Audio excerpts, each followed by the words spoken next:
There goes Mr. Bill. So Mr. Bill, why don't you tell the folks what you think of so far of this Kawasaki Z900? Well, I think Kawasaki did a really good job in how they designed it to be pretty much as retro as you could be to the original Z1s from 1973. And the shape of the tank, the gauges, I like the gold cast wheels that kind of look like spokes. And you know, even though it's a 4-into-1 rather than a 4-into-4, it does sound really good, and it's not loud. So I think you're getting the best of the retro design and the best of modern. And the little ride that I took on it, just about 3 or 4 miles, kind of around the local area by your house, it's smooth. The brakes work well.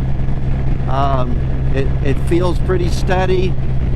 I was pretty happy with the fact that you know, when I went around some of the curves that I went around that were just, you know, intersection curves, that, you know, the bike didn't give me any grief. So it just, everything kind of just flowed on it. And so I think that Kawasaki's done a good job with the overall engineering of it.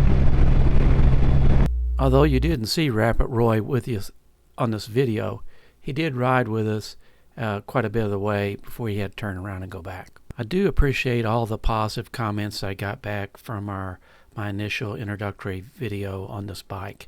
I didn't realize it was quite as popular. Here's some of my initial thoughts and feedback on the bike after, you know, a week or two and only like less than 250 miles.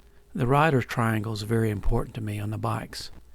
What I was looking for was a rider's triangle that was slightly better than my Thruxton R, but may not be quite as rangy and as comfortable as my Tiger 900.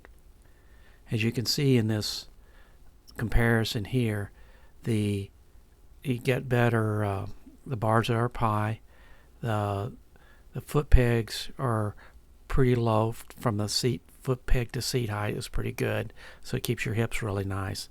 So I'm very happy with the ergonomics of this Z900. Overall, I think I'm going to be happy with the overall performance of the bike.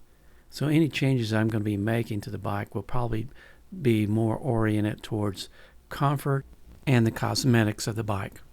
At the end of 2017 and at the beginning of 2018, this bike first came out, I thought the bike really needed a 4-into-4 exhaust to make it look a proper bike.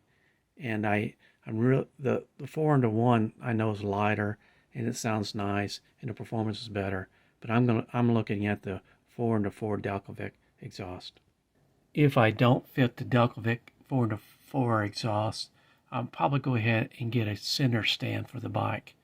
I don't think the center stand that they make for the bike will work with the Delcovic 4-into-4. So if I don't get the Delcovic, I'll get the center stand. If I don't get the center stand, I'll get some bobbins. Another comfort one I might do is the heated hand grips. I may go with the Kawasaki ones, or I may go with the Oxford ones. I think the Oxford ones are cheaper and actually put out more heat, but cosmetically they don't look nearly as good as the Kawasaki ones. It may not make that much difference to me since I have heated gloves anyway. This last one will probably go a little bit farther down the road. I'm not a big fan of the tires that come on the OEM Kawasaki Z900RS or SE. The Dunlop tires, and they're just not my favorite. They're all right, but I much prefer to get a Michelin Road 6 on the bike, but I'll probably have to wait 7,000 miles before I do that.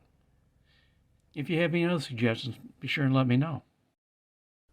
Join me and my friends at Flat Cap Cafe Racer for riding and racing. Please subscribe.